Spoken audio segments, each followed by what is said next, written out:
Looks like the governor's plea for rain actually came through. Hopefully there's more on its way. Good morning, everyone. I'm Laurie Hopkins, Executive Director of Shelter the Homeless.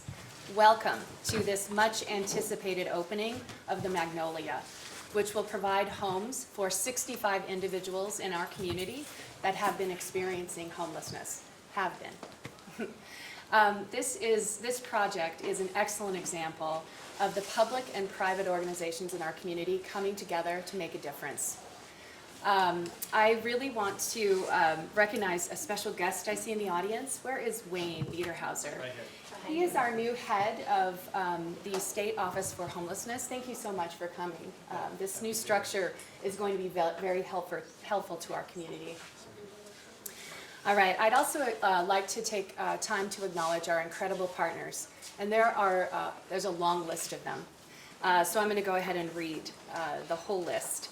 So first of all, of course, the Road Home, Cowboy Partners, Bonneville Builders, Goldman Sachs, Zion's Bank, Salt Lake City, both the Community and Neighborhoods and Housing and Neighborhood Development, State of Utah, Salt Lake County, Utah Housing Corporation, Housing Authority of Salt Lake City, the Olin Walker Housing Loan Fund, Prescott Muir Architects, and FHLB of Des Moines. This is a beautiful building, and we're so grateful to the partners the work that it took to bring this together to make it happen. And I'd like you to join me in a round of applause in thanking them. If you please stand if you're a partner. Thank you so much.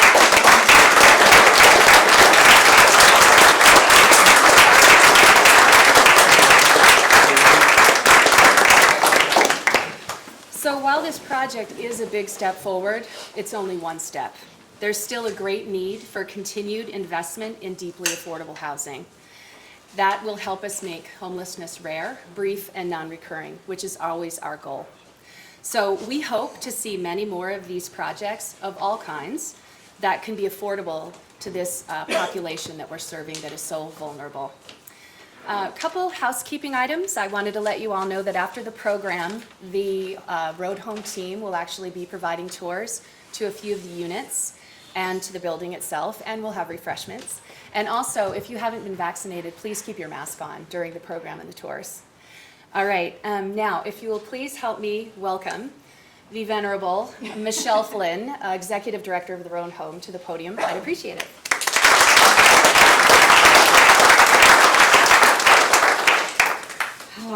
Welcome, everybody, and thank you, Laurie. You personally and Shelter the Homeless have been such an incredible partner, and we really appreciate your support for this essential and truly impactful housing that we're here to celebrate today. First, I want to acknowledge that this land on which we are standing is the traditional and ancestral homeland of the Eastern Shoshone and Goshute tribes. The Road Home recognizes and respects the enduring relationship that exists between many Indigenous peoples and their traditional homelands. We are honored to be opening this apartment community on this land, a community in Salt Lake that will be stronger with diversity, focused on support, respect, strength, and stability.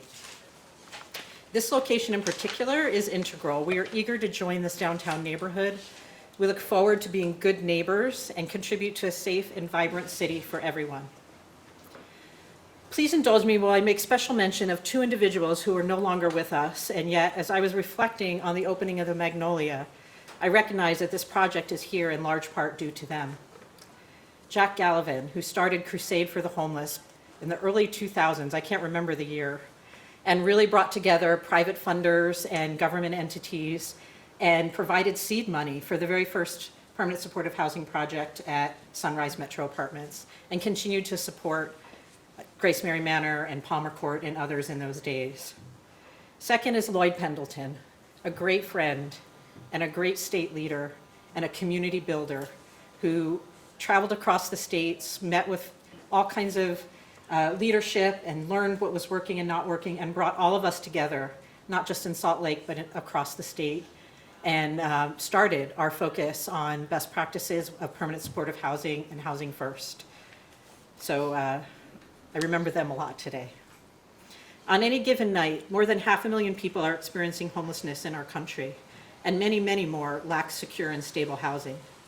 As we're emerging out of this devastating pandemic that gripped our lives and changed everything we do, we recognize that clear connection between stable housing and health care. As we are considering how and where we will work in the days ahead, we recognize that the key to a strong and vibrant community is decent and affordable housing for all members of our community. Permanent supportive housing is one piece of this fabric that we're weaving in our quest for a comprehensive housing landscape. Permanent supportive housing provides not only affordable housing, but a rich network of on-site support.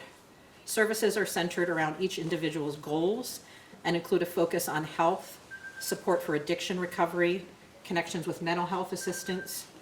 This type of housing is prioritized by our community for the most vulnerable individuals who want and need these long-term support services. Permanent supportive housing is an evidence-based best practice. Our permanent supportive housings in Salt Lake County have a 96% success rate. The goal of the Road Home, our city, county, and state, is to reduce the number of people who become homeless, reduce the time people spend experiencing homelessness, and increase moves into permanent housing of all types. We can reduce the number of shelter beds because when we have fewer people entering homelessness and more people moving more quickly out, we have less need for the large number of beds. Thank you again for joining us on this really exciting day. And I'm pleased to welcome and introduce our Road Home Board President, Becky Pickle.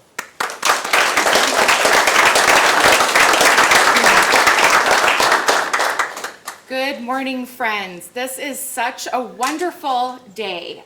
First of all, it's so lovely to see so many friends that we haven't seen probably pretty close to when we did the groundbreaking for this property. So I'm just so happy to see all of you wonderful human beings in this room. Today is a most special day for 65 households that get to move out of homelessness and into their own home, their own security and stable atmosphere with supportive services. We are really so thankful for Salt Lake City and their specific call out for the need of more permanent supportive housing.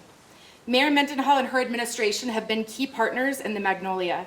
Their engagement and intentional leadership in this homelessness solution-based project is something to celebrate today. The role of cities to ensure zoning for affordable housing exists within their cities and ensuring fees are reasonable are some of the key elements to helping us end this housing crisis. I speak on behalf of our entire Board of Trustees today for the Road Home when I say, the staff of the Road Home, you are our heroes. The work you do every day is incredible. It is not easy work, but the intentionality that you have around trauma-informed care and best practices is admirable and something that we want to honor today as well. The need for support of many stakeholders to develop this kind of project is a great one. As you can see, many in this room, just wonderful people supporting this project. And our hope is that this permanent supportive housing space is one of many more to come. And we look forward to future partnerships with Salt Lake City.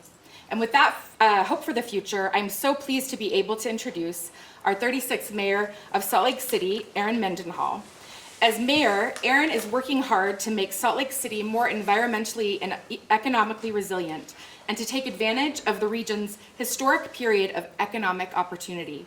She is determined to ensure that every Salt Laker, no matter their neighborhood, economic, or housing status, faith, race, sexual, or gender identity, can access all that this great city has to offer.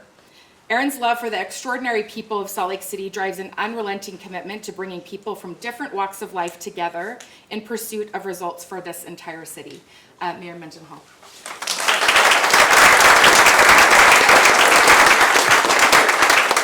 Thank you. I'm not sure why I'm the only one who gets a bio introduction here, but I'd like to do the same for the three of you. Thank you for being here today. Let's do more of this. Let's open more permanent supportive housing. And I want to recognize Pamela Atkinson. Thank you for being here today, Pamela, and for your education, your insistence, your perseverance. We haven't even opened a door yet.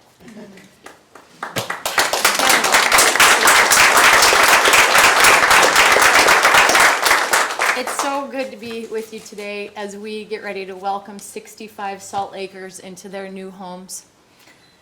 The Magnolia is the kind of collaboration between our city and the private sector and our amazing service provider organizations that makes us who we are as a community. It really is a place of intention. I just met with a group of volunteer residents who are helping us address food equity issues in Salt Lake City. They talk about how it'd be easier really to live somewhere else in the valley. It might be cheaper, it might be more convenient in ways, but Salt Lake City is a place of intention. We live here on purpose. You decide to live in this place. And this amazing building is about to welcome 65 people who are choosing to make this place their home, and a community of service providers who are ready to wrap our arms around those new residents in this building. I'm confident in this program because, as Michelle said, permanent supportive housing works, and it works in Salt Lake County with a 96% success rate. That's tremendous. We continue to see this work right here in Salt Lake City. There aren't very many other type of human support programs that have a 95% success rate. And not far from here is Palmer Court, 201 unit permanent supportive housing that also serves individuals who had formerly experienced chronic homelessness. The residents who moved into Palmer Court back in 2009 had collectively spent 300 years without a home of their own. All the individuals who will move into this new building have also experienced chronic homelessness, and most of them have spent at least 700 nights on the streets. This brand new building really couldn't come at a better time. It's big and it's beautiful, and it's a place for those Salt Lakers to establish their next phases of their lives and build community, because homelessness is largely the result of a catastrophic loss of family and belonging and community. That's why it's so critical for us to try to reestablish connections and foster new ones. And that's part of what this building is designed and ultimately constructed to do. Not just create housing, but build community and foster relationship. With 65 units, along with ample community space like we're in today, this building has support baked into its bones. The Magnolia was made possible because there's so many people here in Salt Lake City who care about finding solutions to homelessness. We're tenacious about it, and we're never done. For the city's part, we approved a $1.5 million housing trust fund loan and a $12 a year land lease for this land. Other supporters include the Olin Walker Trust Fund and Zions Bank. Thank you.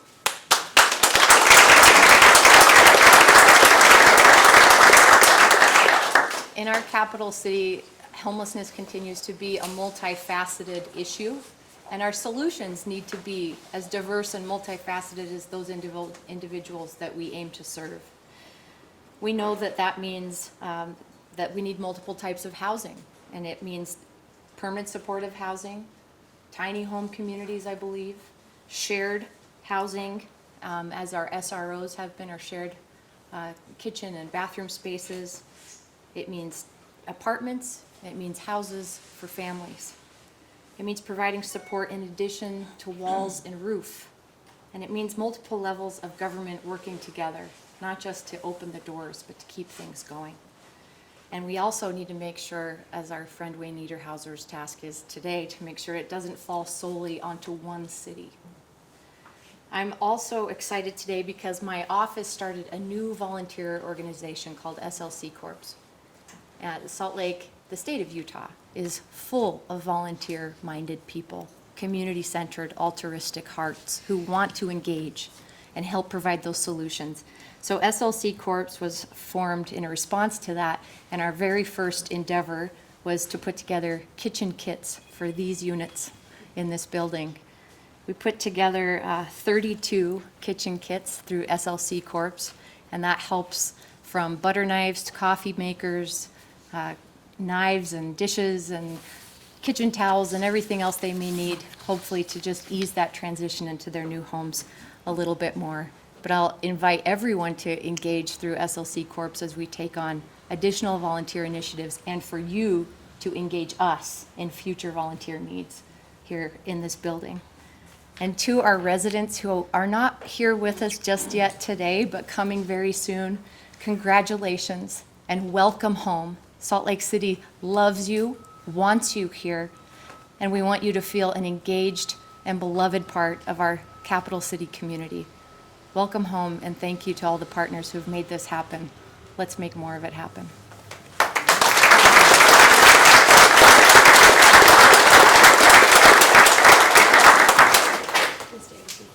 Excellent.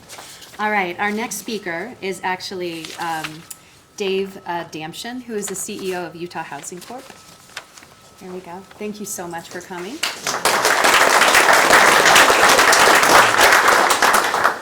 Thank you. David Dampton with Utah Housing Corporation. It's great to be with you all. Thanks for coming. Mayor, you're not the only one that gets all kind of mushy when you're in the same room with Pamela Atkinson, because I react the same way. I have such deep admiration and love for Pamela and the example that she sets. I don't know that I've ever known a more Christ-like person on this earth, and I'm so thankful that she's such a part of our community and in such a position of leadership. Thank you, Pamela, for all that you do. Sorry. I will keep it brief because I'm the last thing standing between you and the ribbon cutting that you're all here for. I would like to briefly recognize our board members from Utah Housing Corporation. I want to first say, on behalf of Utah Housing Corporation, what a privilege and an honor it is to be a part of this project.